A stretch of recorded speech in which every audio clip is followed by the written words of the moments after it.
IMF का पाकिस्तान के साथ स्टाफ लेवल जो एग्रीमेंट जो रात गुजरी है हो गया है, और इसमें यकीनन chief army staff general Asim Munir की भी उसी तरह कंट्रीब्यूशन है जिस तरह आपकी है। और यकीन करें कि आपकी ये दिन रात की मेहनत ना होती तो ये अचीवमेंट इतनी जल्दी हम ना कर पाते। मईशत दुरुस्त में गामजन है। हुकूमत की अनथक काविशों से IMF के साथ स्टाफ लेवल मुआहिदा तय पा गया। वज़ीर आज़म शहबाज शरीफ का वफाकी काबीना इजलास से खिताब, कहा टीम वर्क के नतीजे में ये कामयाबी मिली, इसमें आर्मी चीफ का कलीदी किरदार रहा।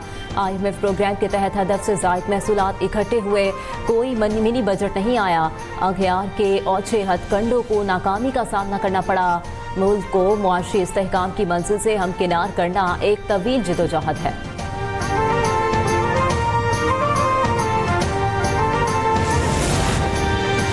जामिया आलमी मईशत एक ज़रूरत है, इंतखाब नहीं। वज़ीर ख़ज़ाना सेनेटर मोहम्मद औरंगज़ेब का बवाओ फोरम बराए एशिया सालाना कॉन्फ्रेंस 2025 से खिताब। वज़ीर ख़ज़ाना ने कहा, आलमी मईशत ने बिलाशुबा माशी तरक्की को आगे बढ़ाया है, ताहम ये अब भी इंतहाई गैर मसावी और टुकड़ों में बटी हुई है। मोहम्मद औरंगज़ेब ने अपने खिताब में शमूलियती तिजारत के लिए आलमी इत्तेहाद की तश्कील की तजवीज़ दी।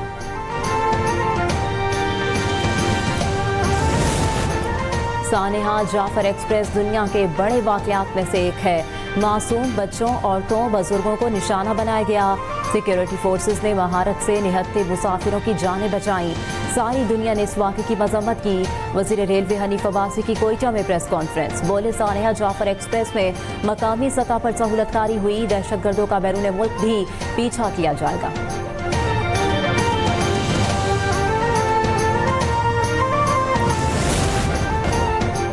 वज़ीर आला सिंध मुराद अली शाह की इटली के सरमायाकारों को सूबे में सरमायाकारी की पेशकश। इटली के कौंसल जनरल से मुलाकात में कहा, इटली के सरमायाकार कराची में वेस्ट वाटर ट्रीटमेंट और डीसैलिनेशन मंसूबों पर काम कर सकते हैं। सिंध हुकूमत भरपूर ताउन और सहूलतें मुहैया करेगी। मज़ीद कहा, इटली के साथ पब्लिक पार्टनरशिप के तहत नए मंसूबों पर काम करने के लिए भी तैयार है।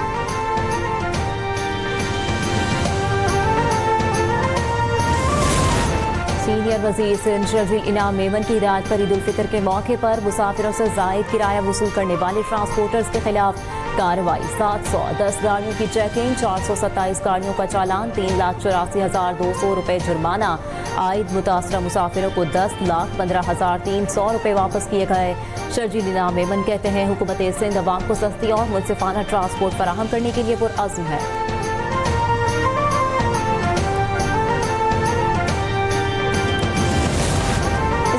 हाई कोर्ट में सोशल मीडिया पर मंथली प्रोपेगेंडा केस में PTI रहनुमाओं को तलब करने वाली JIT को चैलेंज करने की दरखास्त पर समाअत। शेख वकास अकरम और दीगर को JIT की तश्कील के खिलाफ केस में फौरी रिलीफ ना मिल सका। JIT में पेश होकर जवाब जमा करवाने की हिदायत। अदालत ने फरीकेन को नोटिस जारी करते हुए 21 अप्रैल तक जवाब तलब कर लिया।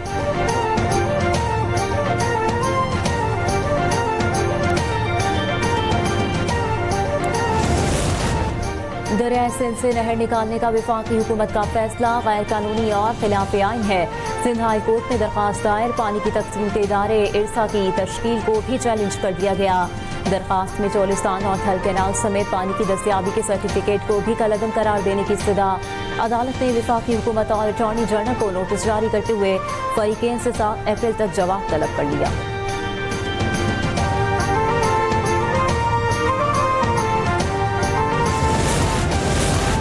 कौमी असम्बली में अपोजिशन लीडर उमर अयूब इंसदाद दहशतगर्दी अदालत रावलपिंडी में पेश हो गए।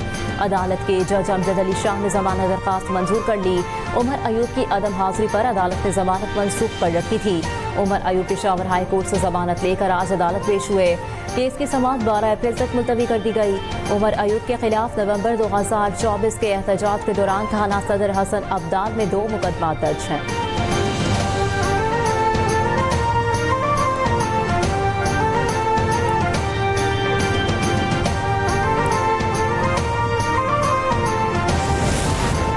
इस्लामाबाद हाईकोर्ट के चीफ इलेक्शन कमिश्नर और 2 इलेक्शन कमीशन मेंबरान की तैनाती में ताखीर के खिलाफ केस। विफाक और वजीर आजम को बजरिया प्रिंसिपल सेक्रेटरी और सदर को बजरिया सेक्रेटरी प्री एडमिशन नोटिस जारी। इस्लामाबाद हाईकोर्ट ने चीफ इलेक्शन कमिश्नर और इलेक्शन कमीशन अरकान को भी प्री एडमिशन नोटिस जारी कर दिया। इलेक्शन कमीशन ने 2022-23 के असासे और गौशवारी जमा न कराने पर 10 साबिक अरकान कौमी असम्बली और सिंध और बलूचिस्तान असम्बलियों के साथ 7 साबिक मेंबरान को नाअहल करार दे दिया। साबिक अरकान कौमी असम्बली खुरम दस्तगीर, मोहसिन रांझा, मोहम्मद आदिल, राना इसहाक, कमालुद्दीन और असमतुल्लाह, समीना मतलूब, नसीबा, शमीम आरा और रुबीना इरफान को नाअहल करार दिया गया। इलेक्शन कमीशन के फैसले के मुताबिक नाअहल करार दिए गए साबिक अरकान कौमी और सूबाई असम्बली तफसीलात देने तक आम, ज़िमनी और सेनेट इलेक्शन में हिस्सा नहीं ले सकेंगे।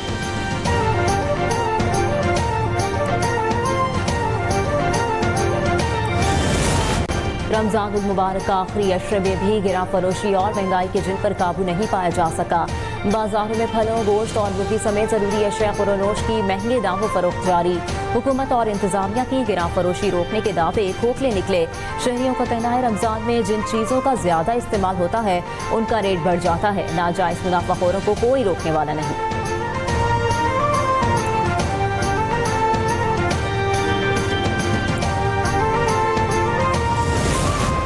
पाकिस्तान रेलवे की जानिब से ईद उल फितर के मौके पर स्पेशल ट्रेनों की रवानगी का सिलसिला आज से शुरू। पहली ट्रेन आज कराची कैंट स्टेशन से लाहौर के लिए दोपहर 1 बजे रवाना होगी। दूसरी ट्रेन कराची सिटी स्टेशन से रावलपिंडी के लिए कल रात 8:30 बजे रवाना होगी। तीसरी ट्रेन कराची कैंट स्टेशन से लाहौर के लिए 28 मार्च को रात 9 बजे रवाना की जाएगी।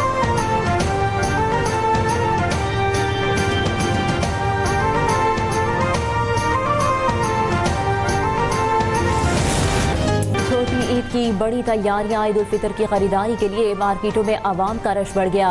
खवातीन ने कपड़ों, जूतों और ज्वेलरी की दुकानों का रुख कर लिया। चूड़ियों और मेहंदी की दुकानों पर रश, बच्चों की खुशी भी दीदनी।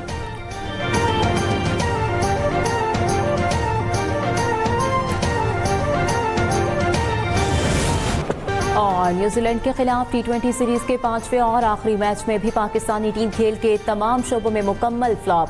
बैटिंग चली ना बॉलिंग ने काम दिखाया।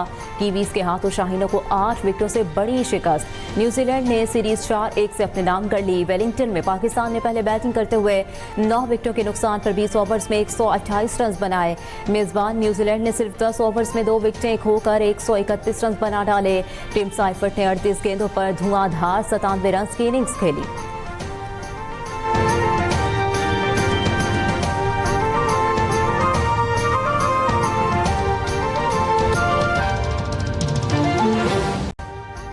अभी सब्सक्राइब करें ताकि कोई खबर रह न जाए।